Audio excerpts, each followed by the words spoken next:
Hello everybody, welcome back to High Ground. My name is Tanner, and today I'm going to be recapping the first week of North America League for stage number 1 of 2024. And calling it a week is a little bit of a stretch. There were supposed to be 10 games, only ended up being 4. But I think what I'm going to do is, because I didn't talk about this much in the past, in the prior video, we more so just made predictions. I'll talk about the roster changes a little bit as well. So we'll go through each match, all 4 of the matches, and I'll talk about the match itself, but I'll also talk about the roster change that the 2 teams involved in the match made. And a couple things to point out here, probably when I do these videos in the future, I'll also look at like the standings, the overall stats, but because we've only had 1 game per team max, it's just not that interesting, so I'll skip over it. I did want to point out that this is wrong on Liquipedia. It says top 8 teams advance to playoffs. I was in Jesse Chick's stream earlier and he clarified it is top 6, just like it was in the previous stage. There were only 9 teams and now there's 10, but the playoffs remain the same. So the bottom 4 teams are going to have to fight their way through the LCQ if they want to make it to the major. And this is further clarified by this being down here now. I'm pretty sure this wasn't here before. It shows the playoffs, and pretty clearly you can see it's only 6 teams. We have the 3rd through 6th place teams here, and then the first and second teams get a bye. So same format as it was for the previous stage, even if we do have the additional team. And I'll talk about Beastcoast and SBL really briefly, since they didn't actually play a match. SBL decided to forfeit, and I've heard this. I was also watching Dream's stream, and he was saying, and this was a rumor, so I don't know if this is completely true or not, that he heard that the subs decided they did not want to play, and that's why SBL forfeited. So Poison and Asian have been on vacation, and that's why they needed substitutes, and don't blame them because they planned this vacation well in advance, even before they got picked up. So you know, you can't expect them to just cancel a really nice expensive vacation. I guess maybe you can. Maybe you think playing their first week as a team in Pro League is more important, but whatever. I don't really fault them. But I guess Indian Doc did not want to play. Again, a rumor, I'm not 100% sure. But as far as the roster changes go, this is a roster that has been playing together for a little bit. These 5 guys, at least.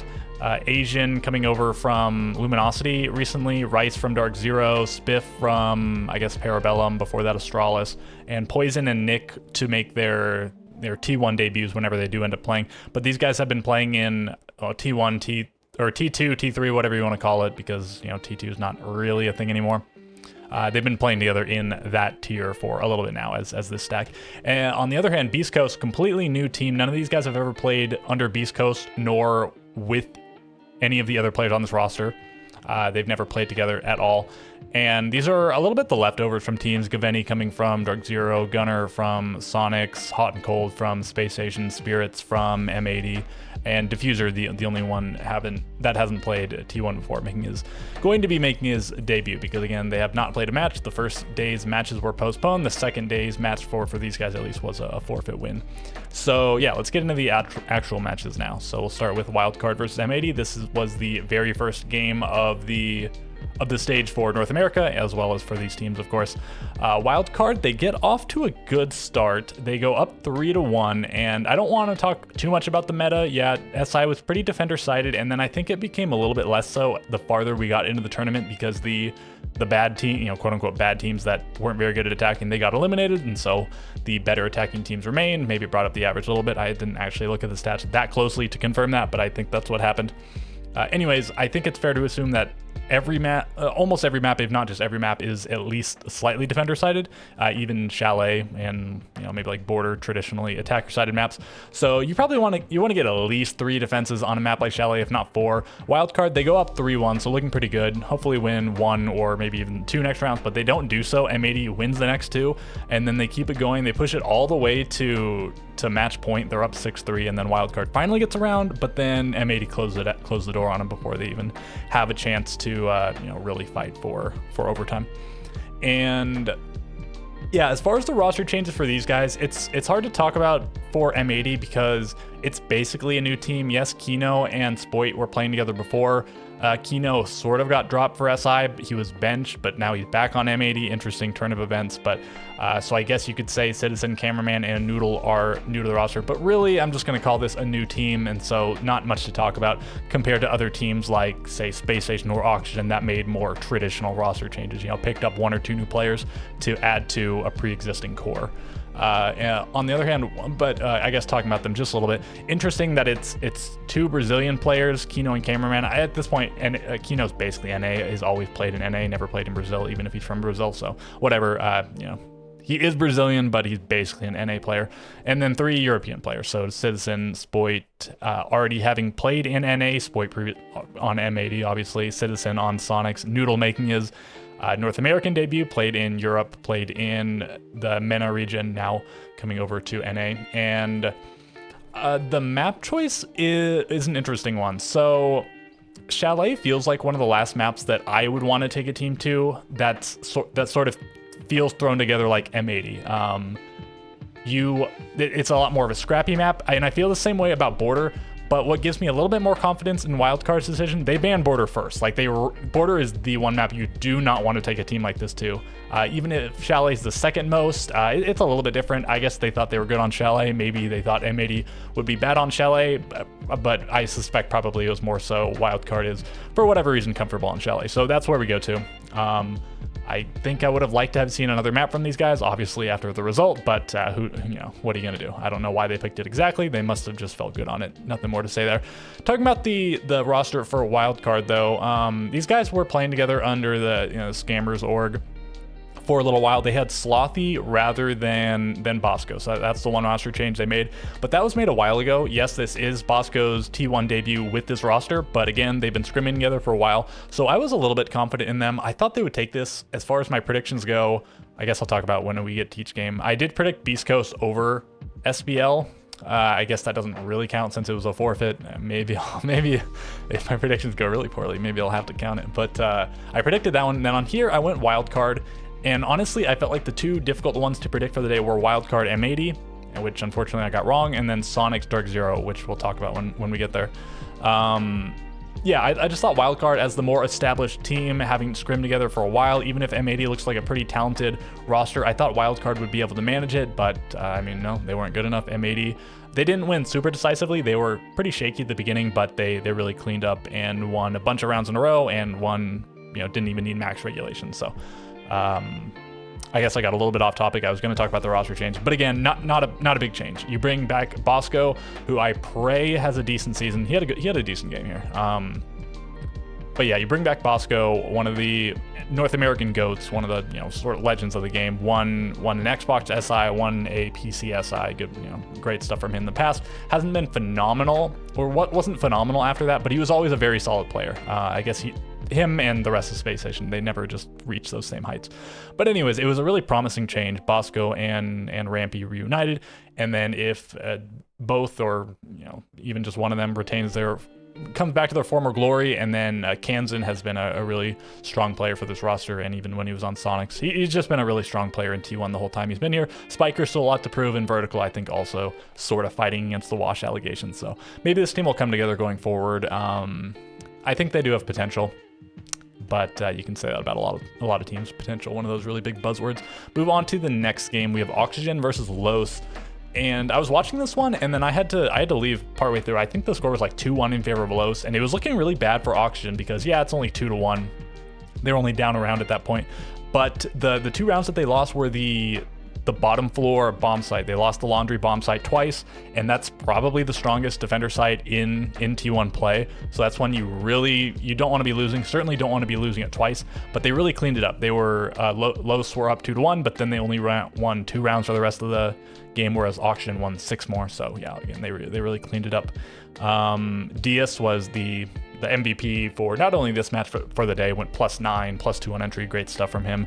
I don't want to say he brought them back into the game because they weren't losing that badly, but he was pretty instrumental in winning round number 2.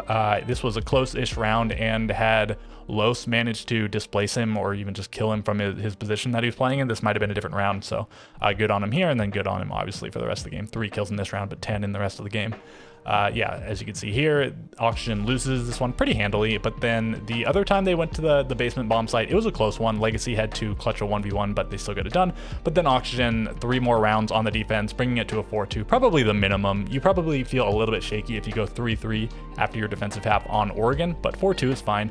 And then Los does win their laundry defense, and then Oxygen wins 2, the 2 that you probably really want to be winning. Then Los wins another laundry, but it's not enough because Oxygen is winning all the non-laundry rounds, interestingly. Yeah, Los won 2 laundry defenses and 2 laundry attacks. That's funny. The only one on laundry throughout the entire match on attack and defense. Talking about the rosters, I can't really speak to Los that much. It is just a big hodgepodge of Brazilian players brought over to North America. I think there's a little bit of synergy coming into it. Sexy Cake played with I think it was Farias, but don't quote me on that. It was one of the other players, not Rise. I don't think Burst. It was either Legacy or Farias that Sexy Cake played with before. I think on E1. Again, I'm not really that well versed in the Brazilian teams outside of like the top 4 or 5.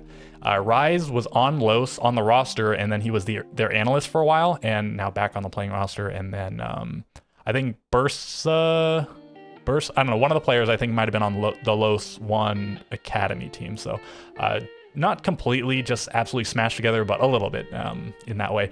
And then Oxygen, they dropped Foxe and Fish, brought on Diaz and Gomez. And I think in a lot of ways, those do seem like improvements. And Yaga, he did play for M80. He was on M80, and then he joined Oxygen, and then he was loaned back to M80 for SI. Didn't do that well. Back on Oxygen, so I guess we'll count it as him never having left.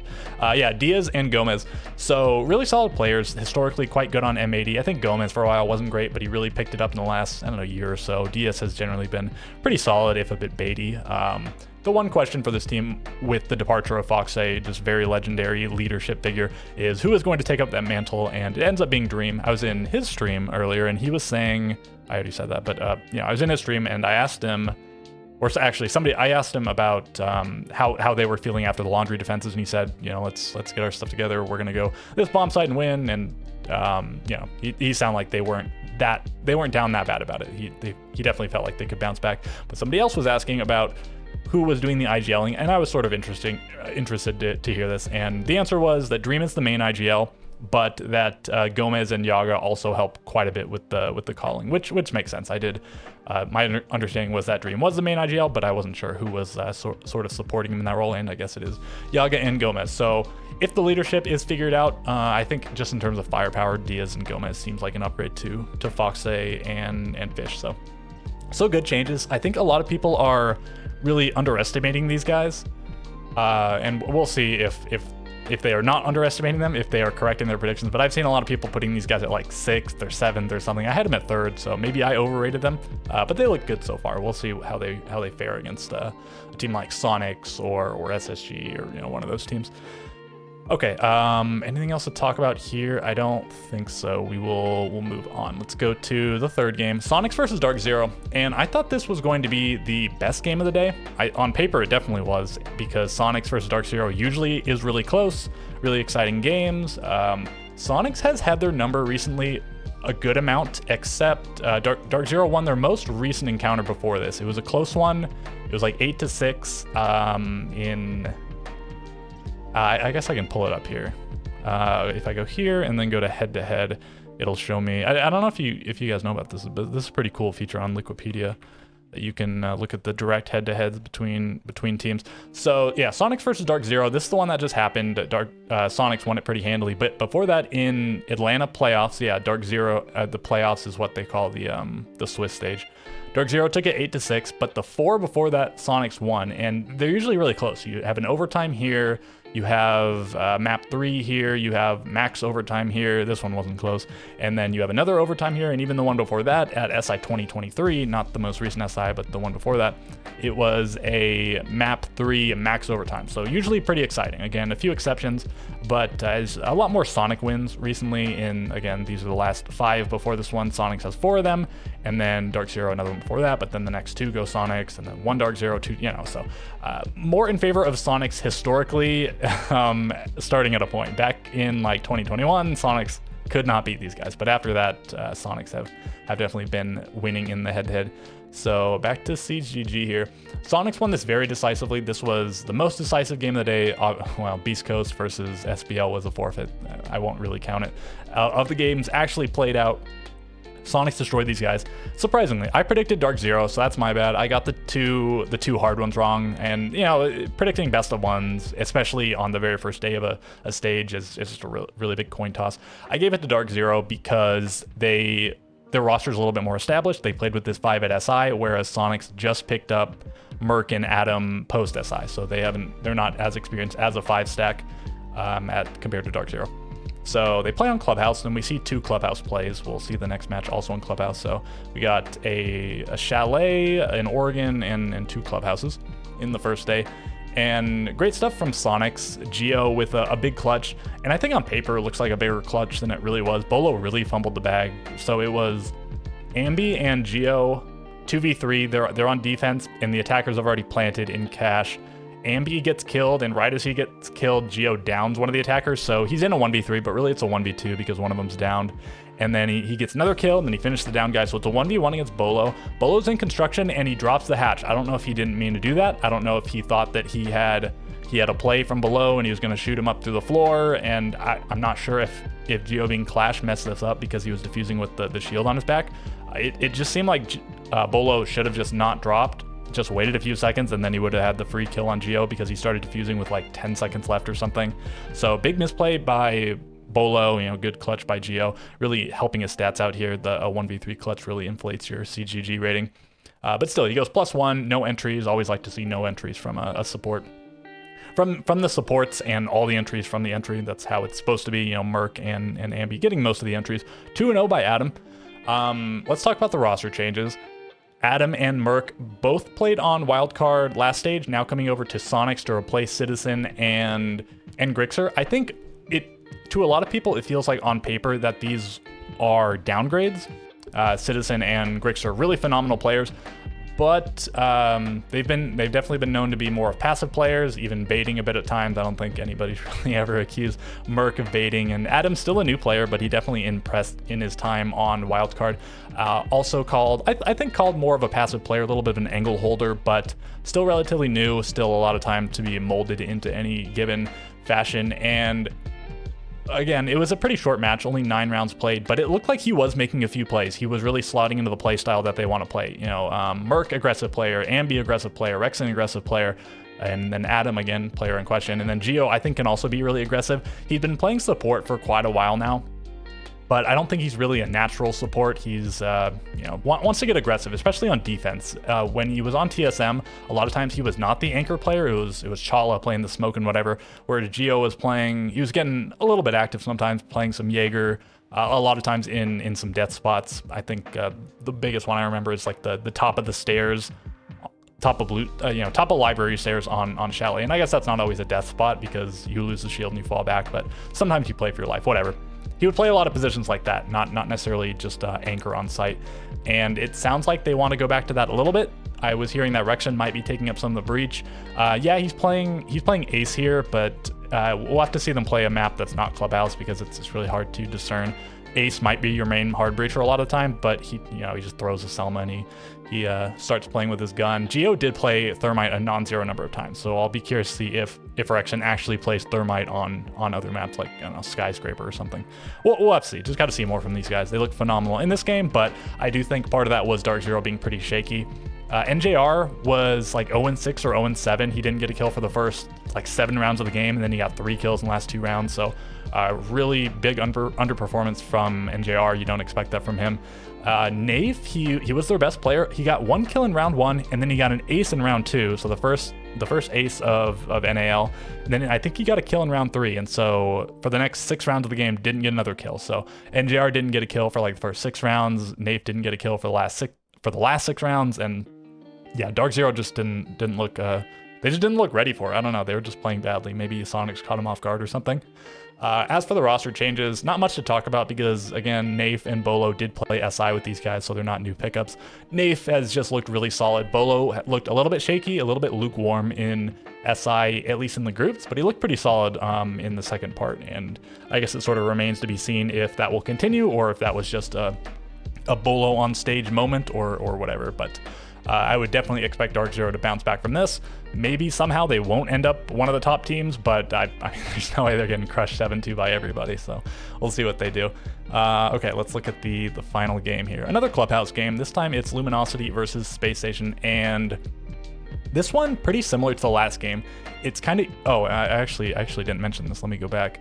Sonics win 7-2, and they actually had a really big streak, which you expect if your opponent only wins 2 rounds, probably, but it's back and forth at the beginning. It looks like it could be anybody's game. Sonics gets around, DarkZero, Sonics, DarkZero, but then it's 5 in a row for Sonics, and so that's sort of what I mean, that the next game is similar because it's back and forth for the whole first half of this game, the whole first 6 rounds. When Luminosity's on defense, it's back and forth, Luminosity, Space Station, Luminosity, Space Station, Space Station, Luminosity, so it goes to 3-3.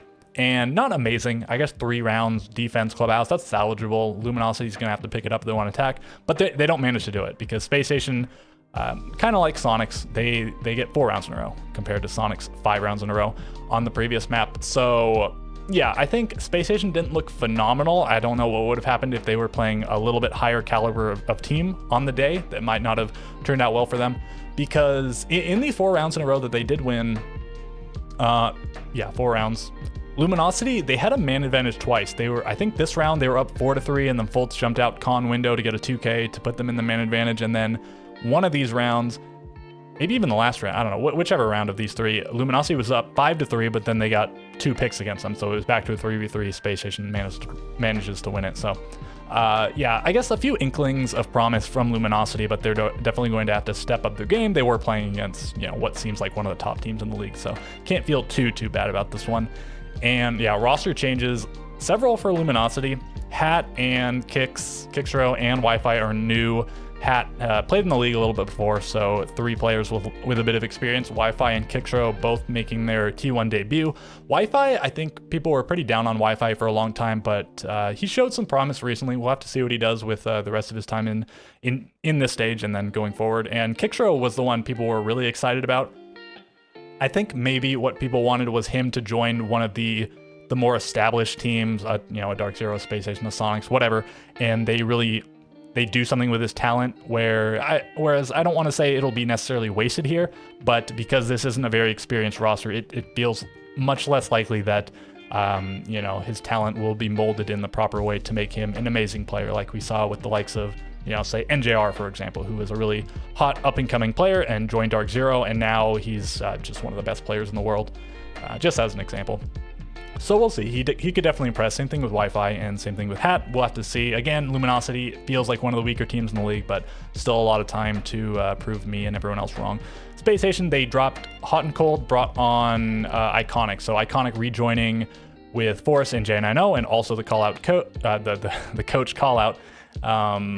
All coming over from Astralis, and they were a really dominant team in NAL at one point. Back-to-back first place finishes. Space Station was also in their own right a dominant team back like the year before that, back-to-back first place finishes. The only remnant of that being the org itself in Fultz, but still, the Astralis players also had that impressive SI run where they made top 4 with, just absolute miracle run. What a run that was. But anyways, it feels like an upgrade from their time as Astralis. They, I guess, got rid of Spiff/DP Fire because of that roster change, and then Shuttle, and now they have Fultz and Ashen. Feels like a sizable upgrade. These guys should be good going forward. Hot and Cold felt like it was just a matter of time before he got dropped. Fultz was the other one that maybe people would have thought that would have happened, but Fultz has been pretty good, and it feels like he has fit in with the Astralis playstyle a lot better than Hot and Cold, where there was just, I don't know, a bit of gear grinding. Hot and Cold was just never amazing on the team. He had his moments on Old Space Station, especially within the region, but whenever these Astralis guys joined, he just never seemed to be living up to his previous potential. And we'll have to see what he does on Beastcoast going forward. And yeah, we'll just look at the stats. I think it's the last thing. So nobody doing that well on Luminosity, but on the other hand, nobody doing terribly. The worst being -3, best being -1. So everybody getting beat down pretty similarly. Silent, at least the nice 2-0 on entry. And I guess Luminosity actually a lot better on entry. They went +4, SSG going -4 on the entry. That's a notable one. And Ashen, 13 kills. We saw this kill total come out from Diaz and Newers, also on Oxygen. J90 going +7, not quite as good as Diaz did, but still a great score. What you've come to expect from a player like J90. Fultz and Forrest also doing well. Iconic doing really badly in his debut for SSG, but I mean, just as an individual, he did badly. As a team, they did quite well, so I don't think you can complain too much. 100% headshot rate, and I said I wasn't going to talk about the stats overall, but I'm just going to look at them really briefly, just so we can sort of compare. Yeah, we see a bunch of Sonics and Auction and Space Station players all taking up the top spots. Things I want to look at: headshot percentage. Yeah, there's Sexy Cake and Iconic and NJR all with 100%, but 1 kill, 3 kills, and entry, no, where is it? Entry, no standouts. The best anyone is +2. The worst anyone is -2. KD, Diaz stole the show there. Cost, Geo stole the show there. KPR, I guess a few players doing better than others, some really high survival rates. Of course, there's going to be some really inflated stats after the first day. Plants, the only one who has more than one has been Kino, and then nobody has more than one clutch, but we have seen 5 1vX clutches. And I think that's going to be it for me. So I guess my question to you guys is, who are you the most impressed with? I guess maybe even we can say players, because as far as teams, I think Sonics was the only team that really looked quote unquote impressive. Space Station, they beat a noticeably weaker team. This was a forfeit. Auction beat also seemingly a weaker team.